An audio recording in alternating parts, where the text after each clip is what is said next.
사랑이 많으신 하나님 아버지 감사합니다. 오늘도 에스겔 37장부터 다니엘 12장까지 성경 퀴즈 해설하게 하시니 감사합니다. 부족한 종의 입술을 통하여 하나님의 말씀이 선포될 때 하나님 우리가 하나님의 뜻을 깨닫는 귀한 시간 되게 도와주시옵소서. 하나님의 뜻을 알아갈수록 더욱더 겸손한 그리스도인 되기를 소망하며 예수 그리스도의 이름으로 기도합니다. 아멘. 네, 뭔가 이 다니엘까지 퀴즈를 내고 성경 퀴즈 이게 해설을 딱 하면서 느낌이 굉장히 좋았어요. 이제 뭔가 대예언서도 다 끝나고 다니엘까지 넘어가면 이제 남은 건 호요라모 욥미나 합스 박승말 이렇게 뒷부분 여기만 하면 이제 구약이 끝나고 신약으로 넘어갈 수 있다는 게 뭔가 한 큰 숙제를 하나 끝낸 느낌. 그래서 굉장히 좋은 그런 시간 마음이 들었습니다. 에스겔 37장부터 이제 다니엘 12장인데요. 에스겔을 이제 제가 지난 강의 때도 말씀드렸는데 에스겔은 뭔가 그 몇 장부터였더라? 30 몇 장부터 그 앞에 쭉 32장, 예, 32장까지 뭔가 그 이스라엘 예루살렘 심판에 관한 이야기, 그 다음에 열방 심판에 관한 이야기, 그 다음부터 제가 이렇게 이야기했던 것 같아요. 33장부터 삼삼한 내용 이제 회복의 내용이 이어진다라고 해서 뭐 33장에 파수꾼 뭐 다시 세워지고 닫혔던 입이 다시 열리고 뭐 이런 이야기들이 나오고 이제 37장에도 계속해서 어떻게 회복되어지는지 그 환상을 하나님께서 보여주세요. 계속 보여주시는 내용인데 한번 첫 번째 문제부터 한번 그 회복의 말씀 한번 보겠습니다. 마른 뼈에 힘줄이 생기고 살이 오르며 그 위에 가죽이 덮인 뒤 그 속에 무엇을 불어 넣으셨나요? 정답은 생기죠. 예. 이 마른 뼈 지난 작년에 아마 영유아부 유치부 그 챈트께서 이르시되 뭐 말씀하시길 그 사방에서 뭐 생기가 불어오는 그 환상이에요. 그러니까 하나님께서 예스겔을 그 영을 데리고 이끌어가서 환상을 보여주시죠. 봐라, 이 뭐냐? 뼈들이 보입니다. 이 뼈들이 다시 살아나겠느냐? 하나님 어떻게 다시 살아나겠습니까? 뭐 이런 이야기 했을 때 하나님께서 뼈를 다 모아서 뼈대를 세우고 거기에 살을 붙이고 근육을 붙이고 뭐 했는데 그 다음에 아직 남지 않은 게 뭐죠? 예, 아직 살아있지 않은 모형 마네킹 같은 그 뼈에다가 다 붙은 뼈에다가 하나님께서 생기를 불어 넣으셨다 이거죠. 이걸 딱 봤을 때 하나님께서 마른 뼈에게 생기를 넣으셨다 이렇게 했을 때 생기가 또 어디서 한번 우리가 들어본 적이 있으시죠? 언제죠? 하나님께서 태초에 사람을 창조하시고 사람을 흙으로 만드시고 그 코에 생기를 불어 넣으셨다 해서 그 생기인데요. 사실 그때 그 생기랑 여기에서 생기의 원어는 사실 조금 차이는 있어요. 원어의 차이는 있는데 제가 왜 다른 단어를 구약을 끌고 왔냐면 여기 보시면 이 생기는요. 뭔가 하나님의 신비의 세계에서 불어오는 신령한 생명의 기운 이건데요. 그 다음에 18절에 이렇게 말씀하세요. 내가 또 내 영을 너희 속에 두어 너희가 살아나게 하고 내가 또 너희를 너희 고국 땅에 두리니 나 여호와가 이 일을 말하고 이룬 줄을 너희가 알리라 여호와의 말씀이니라. 그래서 내 영을 너희 속에 두어 너희를 살아나게 한다. 그 마른 뼈에 생기를 넣으신 것처럼 하나님의 영이 이제 들어가서 회복되는 것을 이 환상을 통해서 이야기하는 거예요. 이 생기가 단어는 다르지만 의미는 하나님께서 재창조, 새롭게 회복하는 모습으로 해석하는 여지가 된다. 그래서 마른 뼈의 생기가 우리 한번 강의를 쭉 들으시다가 나중에 집에서 한번 거울 한번 싹 보세요. 나에게 지금 얼굴에 생기가 있는지 없는지 성령 충만한지 아닌지 어쩌면 나의 얼굴을 통해서도 그 생기가 있는 그걸 통해서도 내가 지금 나의 영적 상태를 한번 점검해 볼 수 있겠다 싶습니다. 다음 2번 문제. 내가 다시는 내 얼굴을 그들에게 가리지 아니하리니 이는 내가 내 땡을 이스라엘 족속에게 쏟았음이라 주 여호와의 말씀이니라. 정답은 뭐죠? 영입니다. 영. 내가 내 영을 근데 에스겔 38장 39장은요. 이것도 살짝 난제 구절이긴 해요. 38장부터 쭉 성경 통독을 해오신 분들은 알겠지만 뭔가 곡과 마곡 전투 환상이에요. 곡이라는 나라와 마곡이라는 나라가 싸우는데 이거 뭔가 이거를 38, 39장을 읽다 보면 이거 약간 요한계시록 느낌이 좀 나는데 하실 거예요. 그러니까 종말론적인 예언이에요. 곡과 마곡의 전투에서 뭐 여러 나라가 서로 싸우고 막 이 최후의 전투를 하는데 그 가운데 누가 살아나느냐? 그 이스라엘 족속 살아남는 거예요. 하나님께서 선택자들을 살아남는 건데요. 그게 오늘 문제. 내가 다시는 내 얼굴을 그들에게 가리지 아니하리니 하나님께서 예루살렘 동편으로 떠나셨던 그분께서 다시 돌아오신 다음에 이게 이야기하는 거거든요. 내가 다시는 내 얼굴을 너희에게 가리지 아니하리니 이는 내가 내 영을 이스라엘 족속에 쏟았음이라 여호와의 말씀이니라 하면서 이 결론이 뭐냐면요. 39장 28절인데 쭉 읽다 보면 뒷부분에 한 사람도 이방에 남기지 아니하리니 그들이 내가 여호와 자기들의 하나님인 줄을 알리라. 이게 뭐냐면요. 최후의 심판 때 하나님을 믿지 않는 자들 다 서로 죽고 싸우고 하나님의 심판이 내려서 다 없어질 때 이 뒤에서 한 걸음 물러서서 그 장면을 지켜보면 내가 구원받은 백성인 걸 알겠다. 그리고 나를 구원하신 분이 하나님이신 줄 알겠다. 결국은 종말론적인 이 모든 것이나 최후의 모든 것은 하나님께서 어떤 걸 알리시기 위함이냐면은 내가 여호와 너희들의 하나님인 줄을 알게 하는 게 종말론적 심판이 되는 거예요.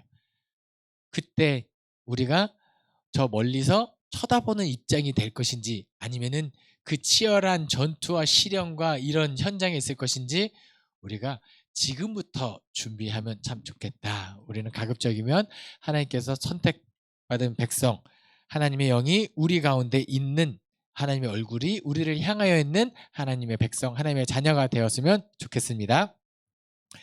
다음 문제. 하나님의 이상 중에 나를 데리고 이스라엘 땅에 이르러 나를 매우 높은 산 위에 내려놓으시는데 거기에서 나무로 향하여 땡땡 형상 같은 것들이 있더라. 정답은 뭐죠? 성읍입니다. 성읍. 네. 에스겔은요. 어디의 심판이냐면 남유다의 심판이기도 한데 포커스가 예루살렘 심판에 포커스가 맞춰져 있어요. 하나님께서 아와 강가에 있는 에스겔의 머리채를 끄집어서 영을 이끌고 가서 예루살렘 성전을 쭉 돌아보죠. 북쪽에 가면 질투의 우상이 있고 남쪽 동서남북 어딜 가도 우상이 가득하고 예배 드린다고 했는데 그 제사 하나님 보시기에 너무나도 엉망진창이고 선지자들은 헛소리하고 막 이런 총체적인 난국. 그러니까 이스라엘 예루살렘이 심판받는 거야를 이제 전반부에 쭉 이야기했잖아요. 그런데 이제 40장, 41장 그 이후에 나오는 환상들은 쭉 돌아보니 동쪽에도 오케이, 서쪽에도 오케이, 남쪽에도 오케이, 북쪽에도 오케이 하는데 뭐냐면 내가 내 성읍을 나무로 향하여 성읍 같은 형상 같은 것들이 있더라. 이제 새 예루살렘을 보여주고 있는 거예요. 회복해서 하나님이 거하시는 처소, 예루살렘, 하나님이 거하시는 곳. 근데 이 새 예루살렘에는 누가 올 수 있느냐? 이사야, 예레미야, 에스겔까지 똑같이 이야기하는 게 이제 이스라엘 족속에 국한되지 않고 온누리의 하나님의 개념으로 구원이 모든 민족에게 확장되고 있는 모습을 볼 수 있어요. 어쨌든 여기서 40장, 41장은 새 성읍이 된다는 거. 하나님께서 쭉 돌아보셨을 때 봐라. 내가 이렇게 다시 한번 회복시키겠다. 그 중에 결정적인 모습이 성읍, 새 예루살렘이 다시 온전히 세워지는 환상을 지금 에스겔은 보고 있습니다. 다음 문제. 여호와의 영광이 성전으로 돌아올 때 어느 쪽 문으로 돌아오실까요? 1번 동문, 2번 서문, 3번 남문, 4번 북문. 정답은 동문. 네, 동문입니다. 동문. 2, 3, 4번 했으면 이제 동문 서답이 될 뻔했는데 1번이 정답이 동문이죠. 제가 몇 번 말씀드렸어요. 하나님께서 그 이스라엘 민족은요, 뭔가 동쪽에 대한 의미를 좀 많이 둬요. 그러니까 두 가지가 있는데요. 사람이 동쪽으로 이동할 때는 뭔가 타락의 개념이 좀 있어요. 에덴에서 쫓겨나서 에덴 동쪽으로 갔더라. 뭔가 타락할 때는 이게 동쪽 방향의 개념이 좀 있어요. 그런데 하나님의 이동 방향에 있어서는 뭔가 좀 거룩한 느낌이 좀 있는 것 같습니다. 그러니까 동쪽에서 해가 뜨는 기준점이 되는 이스라엘 민족들에게 약간 기준점이 되는 방향도 있고요. 보세요. 사람이 갔을 때는 죄악이 가득한 거룩하지 못한 방향이라고 제가 말씀드렸잖아요. 하나님이 가시면 그럼 하나님은 거룩하신 분인데 하나님도 타락의 길 방향으로 가시는가?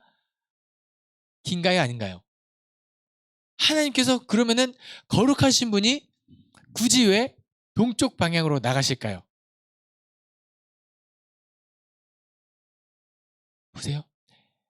에스겔의 개념 중에 하나 뭐냐면 나는 악인이 심판받는 것을 기뻐하지 않는다.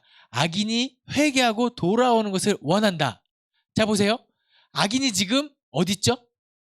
동쪽에 있는 거예요. 하나님께서 찾아가시는 거죠. 하나님께서 동편으로 나가실 때 이 예루살렘이 정말 타락하고 해서 여기서 더 이상 있을 수 없다 해서 떠나시는 것도 맞아요. 그런데 굳이 왜 동편이냐? 동쪽에 악인들을 찾아서 떠나시는 개념이 됩니다. 자, 그럼 다시 그 하나님께서 돌아오실 때 왜 동문으로 돌아오실까요?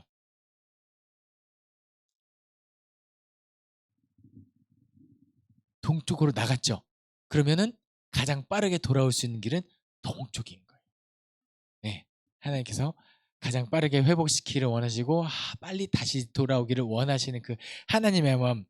야, 이게 동문 하나에 참 은혜가 많이 있죠. 하나님께서 왜 굳이 동쪽으로 나가시느냐? 거기에 누가 있다? 잃어버린 양이 있고 이런 개념 우리가 하나님께서 나가시는 방향을 통해서도 하나님의 그 애절한 마음을 느낄 수 있었으면 좋겠습니다. 다음 문제. 이 강물이 이르는 곳마다 땡땡하는 모든 생물이 살고 또 고기가 심히 많으리니 이 물이 흘러 들어가므로 바닷물이 되살아나겠고 이 강이 이르는 각 처에 모든 것이 살 것이며. 정답은 번성하는. 네, 번성하는입니다. 번성하는? 번성. 이거 우리가 구약 성경을 좀 이렇게 강의를 많이 들으신 분들이라면 특히 제가 했던 강의에서 번성 어디에서 느낌이 오시죠? 언약. 생육하고 번성하여 땅에 충만하라. 이 개념인 거예요. 이 에스겔 47장은요. 어떤 환상이냐면요. 참 에스겔은 하나님께서 정말 많이 데려다니면서 많은 걸 보여주신 것 같아요. 동쪽에서 물이 흘러 들어와서 그 성읍을 쭉 도는데 처음에는 발목 쪽에 물이 잠겨요. 다닐만 하겠죠. 그 다음에 또 잠깐 싹 보니까 무릎이 차요. 그리고 싹 돌아보니까 이제 허리까지 차요. 그 다음에 계속 돌아보니까 강이 되고 그 강이 모여서 건널 수 없는 강이 될 만큼 충분히 차고 그 다음에 바닷물이 이룰 정도로 어마어마한. 이건 뭐냐면 점점점점에서 완전한 회복을 이야기하는. 그러니까 보세요. 생육하고 번성하라가 하나님의 구원의 약속, 언약이 된다고 했으면 이 강물이 이르는 곳마다 번성, 내가 회복하겠다고 이야기했지. 그런데 그냥 뭐 찔끔 대충 한 명, 두 명이 아니라 충만하게 온전히 완전히 회복시킬 정도로 하나님께서 다 덮을 것이다. 뭐 이런 뭐 우리가 하는 찬양 중에 물이 바다 덮음 같이 여호와의 영광을 인정하는 것이 뭐 사랑에 가득하는 그 이미지가 여기서 떠오르면 더 좋을 것 같아요. 그래서 하나님께서 다시 회복시키실 때는 점점 여기서 또 예전부터 많이 들었던 설교는 뭐냐면 하나님께서는 그렇게 차오르기를 원하시는데 우리가 하나님의 영에 충만할 때는 찔끔 발목만 담그고 첨벙 이러지 말자 이런 설교도 제가 많이 들었던 것 같아요. 뭔가 엘리야 선지자가 그 갈멜산에서 바알 선지자, 아세라 선지자 850명이나 싸움을 하잖아요. 거기서 핵심 구절은 뭐냐면 엘리야가 전쟁에서 하나님을 보이고 싶었는데 궁극적으로 하고 싶었던 메시지는 뭐냐면 너희가 어느 때까지 둘 사이에서 머뭇하려느냐. 여호와가 만일 하나님이면 그를 섬기고 바알이 만일 하나님이면 그를 섬겨라. 그러니까 백성들이 말 한마디도 대답하지 못하더라. 뭐 이렇게 구절이에요. 그러니까 우리가 첨벙이 아니에요. 하나님께서는 충만하게 회복시키는데 나는 저 멀찍이 바다네 이러지 않고 거기에 풍덩 빠져들 정도로 우리의 성령 충만도 그렇게 되었으면 좋겠습니다. 6번 문제. 그 사방의 합계는 18,000척이라 그날 후로는 그 성읍의 이름을 땡땡이라 하리라. 정답은 뭐죠? 여호와 삼마죠. 여호와 삼마? 성경에는요. 이렇게 여호와 삼마처럼 하나님의 이름이 한 5개 정도가 나오거든요. 여기서 먼저 에스겔 48장에 나오는 여호와 삼마의 의미는 뭐냐면 여호와께서 여기 계시다라는 의미예요. 그런데 이 개념이 임마누엘하고 좀 비슷하죠. 하나님이 우리와 함께 계시다, 하나님께서 여기 계시다 하는데 이 여기는 예루살렘에 국한되지 않아요.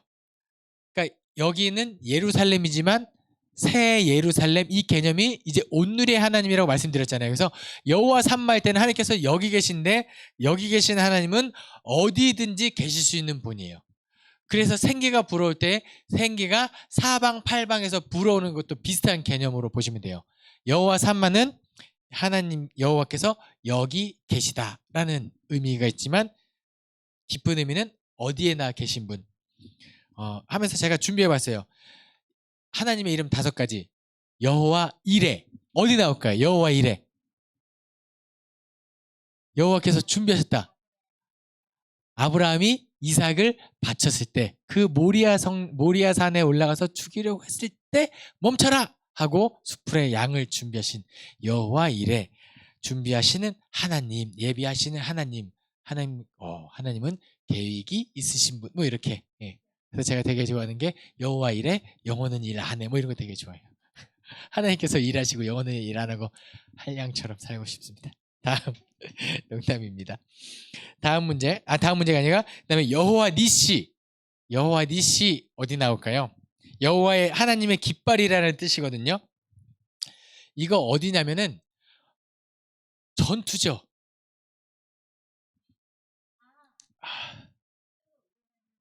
그렇죠. 출애굽기 17장 아말렉과의 전투 때 그때 하나님께서 승리케 하신 하나님 여호와 니시 하나님의 깃발이라는 뜻인데 승리케 하시는 하나님을 의미합니다. 그 다음에 여호와 라파 여호와 라파 하시는데 치료하신 하나님 이건 어디 나오냐면요 이것도 출애굽기인데 출애굽기 15장에 마라의 쓴물을 달게 할 때 여호와 라파가 됩니다. 마라의 쓴물 때. 그 다음에 여호와 살롬. 여호와 제가 저도 이걸 준비하면서 여호와 샬롬인 줄 알았더니 여호와 살롬이더라고요. 여호와 살롬. 이건 어디 나오냐면 기드온이 이제 뭔가 하나님이 부르심을 받고 사람들이 할 때 하나님께서 하나님의 평강이 여기 있다 하면서 여기에 하나님의 평강이 있다 하면서 이야기했던 게 여호와 살롬. 근데 샬롬 해도 맞을 것 같아요. 하나님의 평강, 뭐 전쟁 없고 고통 없고 이 여호와 살롬, 평화의 하나님, 하나님의 평강이 되시면 됩니다. 사사기 여호와 이레, 여호와 니시, 여호와 라파, 여호와 살롬, 여호와 삼마까지 해서 성경에 기록된 하나님의 5가지 이름 이렇게 해서 정리하시면 좋겠습니다. 자, 다음 문제. 여호야김이 다스린 지 3년째 바벨론에 끌려간 사람이 아닌 사람은 누굴까요? 1번 다니엘, 2번 하나냐, 3번 미사엘, 4번 우시야. 정답은 우시야 4번이죠. 예, 우시야가 아니라 아사랴. 아사랴가 끌려갔죠. 그래서 뭔가 이름에 좀 라임이 보이시나요? 엘, 냐, 엘, 야. 예. 다니엘, 하나냐, 미사엘, 아사랴. 예. 이제 말씀드렸죠. 이름 끝에 엘자가 붙으면 예, 엘로힘 해서 뭔가 귀족들 뼈대 있는, 그 다음에 아사랴, 그 다음에 하나냐, 야훼 야자를 쓰는. 예. 그래서 제가 이런 농담도 했죠. 저희 어머니가 저를 되게 존귀하게 불러서 영호야 이렇게 야자 이렇게 부르신다고. 예, 다 옆에 사람 이렇게 부를 때 이름하고 야자 같이 불러주면 친한 관계 이렇게 되는 거죠. 예, 예, 예, 예. 예. 그런데 보세요. 여호야김이 다스린 지 3년째예요. 그러니까 여호야김은 누구냐면요. 요시야의 둘째 아들이거든요. 요시야가 바로 느그한테 죽고 여호아하스가 세워졌는데 바로 느그가 돌아가면서 그 사람 폐위시키고 여호야김을 세우죠. 그런데 친바벨론이 아니라 친애굽 정책이 취하는 1차 침공 때 지금 끌려가고 있는 거예요. 여호야김이 다스린 지 3년째 바벨론이 다시 남하해서 1차 포로 때 데려가죠. 그때 누구를 데려가느냐? 다니엘 1장을 읽을 때 우리가 흔히 실수하는 부분이 뭐냐면 1장을 읽으면 좀 낭만적인 느낌이 좀 있어요. 1차 포로를 데리고 끌려가는데 누구를 끌고 가냐면 용모가 아름다우며 모든 지혜가 있고 막 이래서 다니엘이 뭐 용모가 아름답고 지혜 있는 이쪽으로 보이잖아요. 근데 이거 그렇게 아름다움에 포커스가 맞춰지면 안 돼요. 쓸모 있는 사람은 살려두고 쓸모 없는 사람 다 죽이는 거예요. 예전에 독일 나치 때 포로 수용소에 다 끌려갔잖아요. 그때 어떤 사람들이 이제 가스실로 먼저 보내고 어떤 사람 살려주면 힘이 있고 노동력 있는 사람은 저기 돼지우리 같은 숙소로 보내고 노동력 없고 이런 사람들 다 그냥 가스실을 보낸 이 개념으로 보시면 돼요. 용모가 아름답다. 여기에 포커스가 맞춰져. 다니엘같이 용모 이게 아니라 바벨론이 지금 철저하게 포로로서 가치가 있고 쓸모 있는 사람들만 끌고 가고 그렇지 않은 사람들은 뭐 죽였거나 고통당하는 상황이라고 보시면 됩니다. 또 하나 다니엘이 왕의 식탁에 함께했다 뭐 1장에 나와요. 왕이 먹을 걸 내렸는데 우리는 먹지 않겠습니다. 다니엘이나 그 친구들이 이야기하잖아요. 그 느부사라단 맞나요? 그 왕의 환관 아스부나스. 느부사라단은 그 예레미야 때 총리 이름이네. 총독 이름이고 아스부나스가 그 다니엘의 이 사람들을 포로들을 관리하는데 그 고기를 안 먹겠다고 하는 거예요. 그래서 왕의 식탁에 함께 했다 이거 했을 때 뭐 왕이 밥 먹는데 귀빈처럼 밥 먹은 게 아니라 이 구절은 뭐냐면 길들였다로 개념을 보시면 돼요. 왕이 음식을 내려서 나는 너의 생사 여탈권을 쥐고 있는 너희는 포로 나는 이런 사람. 그래서 식탁에서 같이 먹은 게 아니에요. 왕이 그냥 길들였다. 왕이 음식을 내렸다라고 보시면 돼요. 그러니까 지금 철저하게 다니엘이 힘든 상황 속에서 어떻게 거룩함을 유지하고 어떻게 하나님을 믿는 믿음을 간직하고 있는지로 가셔야 돼요. 다니엘이 아름다웠더라, 지혜 있더라. 너도 우리 자녀들 다니엘 기도문 옛날에 한창 유행했거든요. 너도 다니엘처럼 되어라.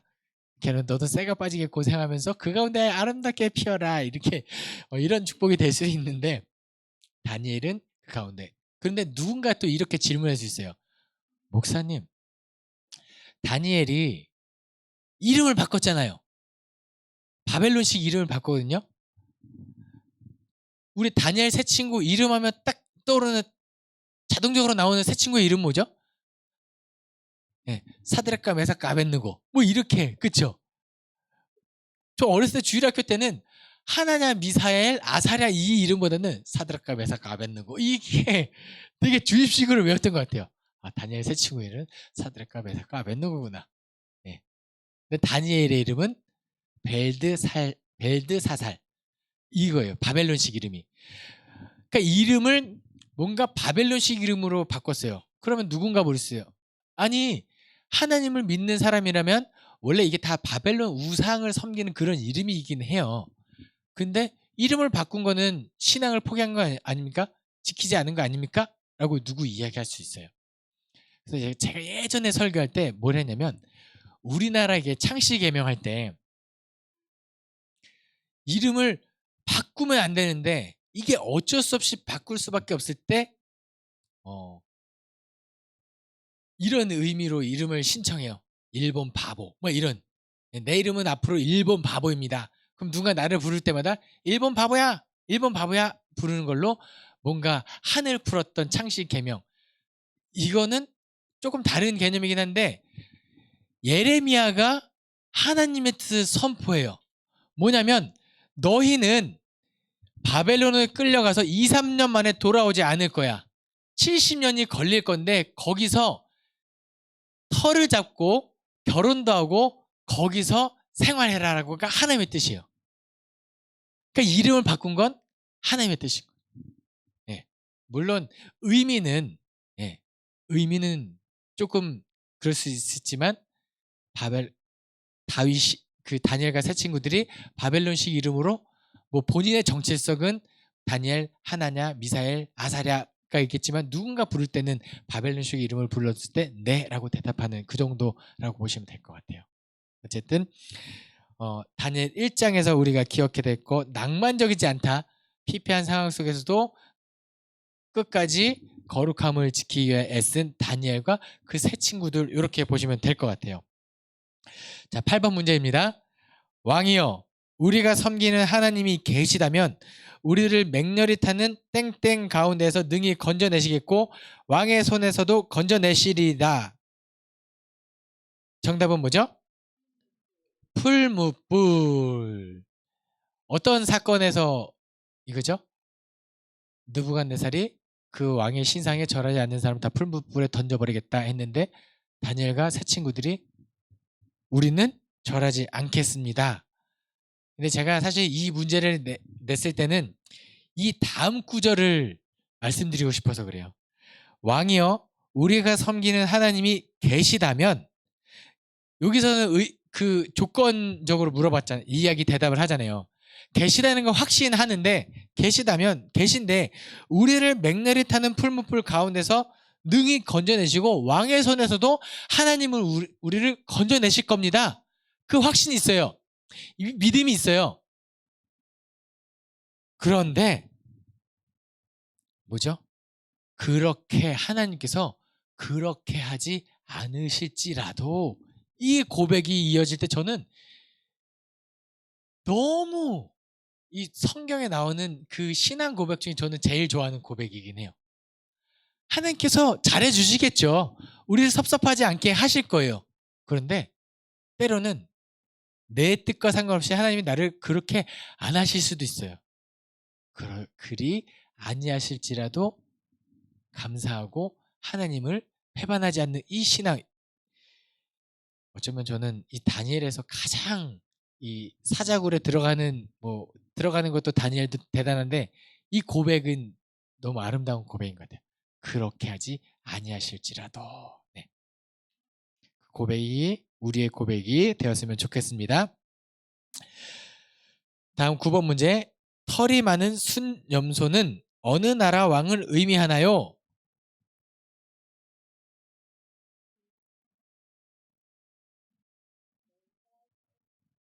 벨사살 왕 아닙니다. 다니엘 8장에 나오는 털이 많은 숫염소는 헬라 왕을 의미합니다. 네. 헬라 왕을 의미해요. 사실 다니엘을 잘 읽어보신 분들이라면, 그리고 우리가 설교를 쭉 많이 들으신 분들이라면 한 다니엘 6장까지 내용이 우리가 아는 내용이 익숙한 내용일 거예요. 사자굴에 들어갔다 나온 그다음에 왕의 꿈 해몽을 했던 여기 내용까지 6장, 그다음 한 7장부터는 난해한 의미가 발생해요. 그런데 제가 왜 여기서 털이 많은 순염소는 어느 나라 왕을 의미하나요? 했을 때 헬라잖아요. 자 보세요. 다니엘 1장에 보면은 다니엘이 어디까지 살았더라라고 기록되어 있냐면 바사왕 고레스 때까지 있었더라라고 기록되어 있어요. 아마 마지막에 기록되어 있을 거예요. 그렇죠? 바사왕 고레스입니다. 이스라엘 역사를 쭉 봤을 때 이스라엘과 관련된 5대 제국이 있는데 첫 번째가 아수르예요. 북이스라엘 멸망시켰던 아시리아 제국. 근데 그 아시리아를 멸망시킨 나라가 제국이 바벨론이에요. 바벨론이 아수르를 멸망시키고 남유다를 멸망시키죠. 그리고 바벨론 다 끌려가잖아요. 근데 그 바벨론을 누가 멸망시키느냐? 페르시아. 이 성경에는 다니엘 여기 보면 메대 바사인데 뭔가 큰 부족 두 개가 연합해서 고레스가 그 전체를 메대 바사가 같이 페르시아라고 보시면 돼요. 여기는 페르시아가 바벨론을 멸망시키면서 고레스 원년에 너희들은 이제 돌아가라. 지금 다니엘이 언제까지 살았다고요? 페르시아 때까지예요. 그럼 페르시아는 누구한테 멸망당하느냐? 알렉산더 대왕한테 멸망당합니다. 알렉산더 대왕이 쭉 헬레니즘 문화라고 들어보셨죠? 서양과 동양의 문화를 합친 헬레니즘 문화가 이 시대예요. 그런데 알렉산더 대왕이 큰 영토를 차지했잖아요. 그런데 일찍 죽어요. 네. 일찍 죽으면서 참 유언을 못되게 남깁니다. 뭐라고 남겼게요? 가장 강한 자가 다음 왕이 될 것이다. 이렇게 말하고 죽어요. 그러니까 알렉산더 대왕 희화했던 세력 4명이 제국을 4등분하게 돼요. 그 중에서도 지금 이스라엘 역사 가나안 지역 여기를 북쪽, 남쪽 여기를 제가 이름이 정확히 기억이 남지 않는데 어쨌든 그 예루살렘 중동 지역 그 가나안 지역 북쪽과 남쪽 세력이 싸움을 어디서 벌이느냐? 하필이면 이 예루살렘 가나안 쪽에서 치열하게 싸우는 거예요. 그러니까 거기 살고 있는 사람들은 엄청나게 피폐해지는 거죠. 옛날에 6.25 때 힘들었던 사람들이 힘들었던 게 뭐냐면 공산군이 이기면 공산당 편에서 힘없는 사람은 어떻게 해요? 살려면은 공산당 편에 서야 되잖아요. 그런데 우리나라 국군이 이겨서 올라면 빨갱이로 몰려서 그럼 우리 어쩌란 말이냐? 그 사이에 낀 민족들만 힘든 그 상황이에요. 그때 헬라 제국 때 여기 살고 있는 예루살렘 이스라엘 민족들이 너무 힘들었어요. 헬라 제국 때. 그럼 헬라 제국은 누가 멸망시키느냐? 로마. 로마가 쭉 해서 다시 전체 패권을 장악한 로마가 멸망해서 이스라엘과 관련된 5대 제국은 아수르, 바벨론, 페르시아, 그 다음에 헬라, 로마까지 쭉 이렇게 역사가 이어지긴 해요. 그런데 털이 많은 순년소는 어느 나라 왕을 의미하나요? 헬라예요. 다니엘이 살아있을 때가 아니거든요. 그러니까 환상으로 다니엘이 환상으로 봤거나 아니면 하나님께서 그때 나중에 그 두 사람이 싸울 건데 그때 나라 명칭을 헬라라고 너한테만 알려줄게, 이건 아닐 거잖아요. 그렇죠. 다니엘서는요, 어쩌면 다니엘이 살아있을 때 기록된 거 플러스 어디냐면은 묵시 문학의 요소가 여기 있는 거예요. 그 헬라 제국 때 치열함 속에서 힘들게 살아가고 있는 사람들에게 전하고 싶은 위로의 메시지가 있는 거예요. 견뎌라. 우리 바벨론, 아수르 뭐 이런 시대 다 견디잖아요. 지금도 견뎌라. 이길 수 있다. 힘내라. 하나님께서 우리 이스라엘 민족을 선택하셨고 우리를 침략했던 그 나라가 어떻게 되는지 봐라. 우리는 살아남았다. 그러니까 지금도 견뎌라의 메시지가 다니엘에는 있는 거예요. 그래서 이 마지막 쭉 결론이 이런 측면의 묵시문학적인 내용의 측면이 어디로 이어지느냐? 10번 문제입니다. 땡땡 있는 자는 궁창의 빛과 같이 빛날 것이요 많은 사람을 옳은 대로 돌아오게 한 자는 별과 같이 영원토록 빛나리라. 정답은 뭐죠? 지혜 있는 자는 궁창의 빛과 같이 빛날 것이요 많은 사람을 옳은 대로 돌아오게 한 자는 영원토록 빛나리라. 자, 지혜, 다니엘 하면은 이제 똑똑한 사람, 그쵸? 그 오랜 제국이 바뀌고 나라 바뀌고 정권이 바뀌어도 끝까지 2인 자리, 권력의 자리에서 내려오지 않고 영향력을 끼쳤으며 이스라엘 민족 고레스 왕 때까지 이스라엘 민족이 다시 돌아오게 했던 아주 정치적으로 영향력 있는 인물 다니엘이에요. 그쵸? 다니엘이 한 게 뭐라고요? 지혜 있는 사람이 하게 한 건 돌아오게 한 자다. 고난 가운데 돌아오게 한 자. 뭐냐면 이 고난의 모든 역경을 다 이겨낸 자예요. 지혜 있는 자는. 이런 사람들에게 소망이 있는 거죠.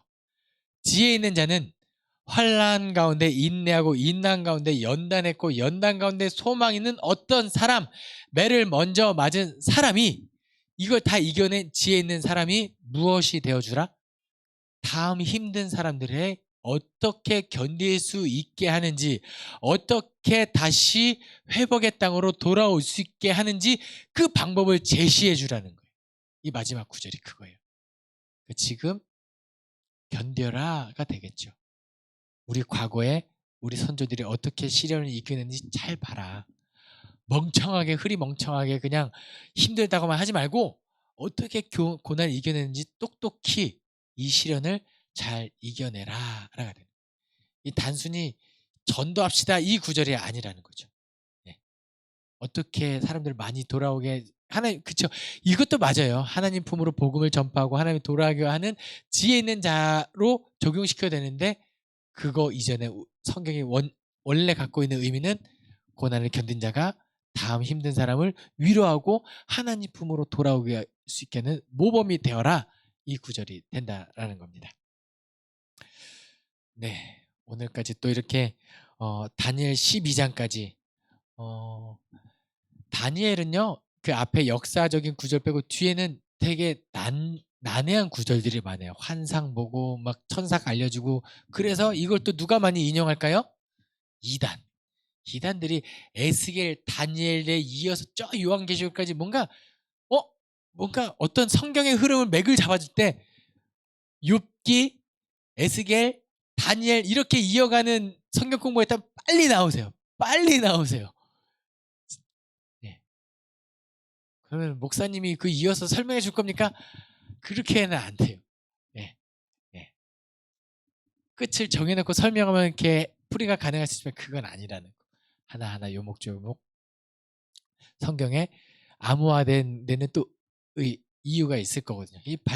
발견되면 다 그냥 헬라 사람들 다 죽어나가니까 위로는 해야겠고 걸리면 안 되고 그런 시대적 상황을 우리가 이해할 수 있는 그런 눈도 있었으면 좋겠습니다. 어쨌든 에스겔부터 다니엘까지 성경 퀴즈 해설 마쳤고요. 이 가운데 느껴지는 하나님의 마음이 느껴지신다면 그 하나님의 뜻대로 살아가기 위하여 부더니 애쓰는 지혜 있는 성도님들 되시길 소망합니다. 기도하겠습니다. 사랑이 많으신 하나님 아버지 감사합니다. 오늘도 에스겔과 다니엘을 통하여 하나님의 뜻을 깨닫게 하시니 감사드립니다. 하나님의 뜻을 깨닫는 것에서 그치지 않게 도와주시고 삶의 자리에서 하나님의 뜻대로 살아가기 위하여 부더니 애쓰는 그리스도인 되게 도와주시옵소서. 감사드리며 예수 그리스도의 이름으로 기도합니다. 아멘.